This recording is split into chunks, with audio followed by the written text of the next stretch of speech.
Hi friends, welcome to Nisha's mind tales. ಇದು ನೋಡಿ, ಗಿಡದಿಂದ ತೆಗಿಲಿಲ್ಲ ಇದು ರೋಸನ್ನು, ಹಾಗಾಗಿ ಎಲ್ಲ ಅರಳಿ ಹೋಗಿದೆ. ಇದು ಲಾಸ್ಟ್ ಟೈಮ್ ತಗೊಂಡಂಥದ್ದು ರೋಸ್ ಇದ್ದು ಗಿಡ. ಆಲ್ಮೋಸ್ಟ್ ಈಗ ಅರಳುವಾಗ ನನಗೆ ಅಂದರೆ ವೈಟ್ ಕಲರ್ ಇದ್ದಿತ್ತು, ವೈಟ್ ಕಲರ್ ಇದು ಬೇಡ ಅಂತ ಹೇಳಿ ತೆಗೆದದ್ದು. ಇದರಲ್ಲಿ ಪಿಂಕ್ ಕಲರ್ ಇದೆ ಆಲ್ರೆಡಿ ಇನ್ನೊಂದು. ಸೊ ಇದೊಂದು ಬೇರೆ ಕಲರ್, ಇದು ಈಗ ಗೊತ್ತಿಲ್ಲ ಕ್ರೀಮ್ ಕಲರ್ ವೈಟೇ ಬರ್ತದ ಏನಂತ. ಇದು ದಾಸವಾಳದ್ದು ಹೀಗೆ ಹೈಟ್ ಇತ್ತದು, ಅಡಿಕೆ ಮರದ ಮೇಲೆ ಸ್ಟ್ರೈಟ್ ಇತ್ತು. ಇಲ್ಲಿ ಹಕ್ಕಿಗಳಂದರೆ ಕೂತ್ಕೊಂಡು ತುಂಬ ಹಕ್ಕಿಗಳು ಬರ್ತದೆ. ಸೊ ಕೂತ್ಕೊಂಡು ಅದು ಗೆಲ್ಲೆ ಮುರಿಲಿಲ್ಲ, ಬಾಗಿ ಹೋಗಿದೆ. ಇದನ್ನೀಗ ಕಟ್ ಮಾಡಲಿಕ್ಕೂ ಅಲ್ಲ, ಎಳೆದು ಕಟ್ಟಲಿಕ್ಕೂ ಅಲ್ಲ, ಹಾಗೆ ಆಗಿದೆ. ಇದು ಈ ಸರ್ತಿ ಪಿಂಕ್ ದಾಸವಾಳದ್ದು ಗಿಡ ತುಂಬ ಚೆಂದಾಗಿದೆ, ಅಂದರೆ ತುಂಬ ಹೈಟ್ ಆಗಿದೆ ಮತ್ತು ಗೆಲ್ಲೆಲ್ಲ ಜಾಸ್ತಿ ಇದೆ ಈ ಸರ್ತಿ. ಇದರಲ್ಲಿ ವೈಟ್ ಕಲರ್ ಇತ್ತು, ಅದು ವೈಟ್ ಇವಾಗ ಇಲ್ಲ.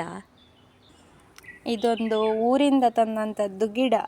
ಆ್ಯಕ್ಚುಲಿ ಇದು ತುಂಬ ಕಡೆ ಶಿಫ್ಟ್ ಮಾಡಿ ಈಗ ಪಾಟಲ್ಲೇ ಹಾಕಿದ್ದೇನೆ. ಇದು ಒಂದೇ ಇರೋದು ಸಣ್ಣ ಸಸಿ. ಮೊನ್ನೆ ಎಲ್ಲ ನಮಗೆ ಸ್ವಲ್ಪ ಕೆಲಸಕ್ಕೆ ಮಣ್ಣು ಬೇಕಿತ್ತು, ಹಾಗಾಗಿ ಇದು ಪಾಟ್ ಸಹ ಹೋಗ್ತಾ ಬಂದಿದೆ. ಇದರದ್ದು ಮಣ್ಣು ತೆಗೆದು ನಾವು ಯೂಸ್ ಮಾಡಿದ, ಅಂದರೆ ಈಗ ಬೇಸಿಗೆಯಲ್ಲಿ ಎಲ್ಲಿ ಸಹ ಮಣ್ಣು ಸಿಗೋದಿಲ್ಲ, ಅಗಿಲಿಕ್ಕೆ ಆಗೋದಿಲ್ಲ.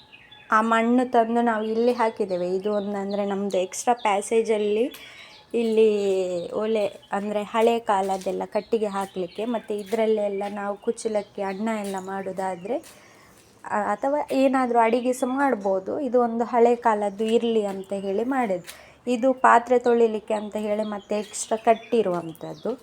ಈಗ ಇದು ಹಾಕಿ ಇದಕ್ಕೆ ಇನ್ನು ಬೆಡ್ ಹಾಕಿ ಇದಕ್ಕೊಂದು ಟ್ಯಾಪ್ ಕನೆಕ್ಷನ್ ಆಗಲಿಕ್ಕೆ ಉಂಟು. ಇದು ಪಾಟಲ್ಲಿ ಇಷ್ಟು ದೊಡ್ಡದಾಗಿದೆ ಈಗ ಪೇರಳೆಯದ್ದು ಗಿಡ. ಇದನ್ನು ನೆಟ್ಟು ಅಂದರೆ ಬೇರೆ ಕಡೆ ನೆಡಬೇಕು, ಈಗ ಬೇಡ ಅಂತ ಹೇಳಿ ಇಟ್ಟಿದ್ದೇವೆ. ಇದು ಬ್ರಹ್ಮಕಮಲ ಚಿಗುರ್ತಾ ಇದೆ ನೋಡಿ, ಇದೆಲ್ಲ ಹೊಸ ಎಲೆ ಬಂದಿರೋದು ಇದೆಲ್ಲ. ನಾನಿದು ಹೀಗೆ ಲೆಂತ್ ಬರುವಾಗ ಹೂ ಆಗ್ತದೆ ಅಂದ್ಕೊಂಡಿದ್ದೆ, ಇದು ಲೀವ್ಸೇ ಅದರದ್ದು. ಫ್ರೆಂಡ್ಸ್, ಇದು ಇವತ್ತಿನ ಮಿನಿ ಲಾಗ್. ನಮ್ಮ ಯೂಟ್ಯೂಬ್ ಚಾನಲನ್ನು ಯಾರಾದರೂ ಹೊಸದಾಗಿ ನೋಡ್ತಿದ್ರೆ ಚಾನಲನ್ನು ಲೈಕ್ ಮಾಡಿ, ಶೇರ್ ಮಾಡಿ, ಕಮೆಂಟ್ ಮಾಡಿ, ಹಾಗೆ ಸಬ್ಸ್ಕ್ರೈಬ್ ಮಾಡಿ. Thanks for watching.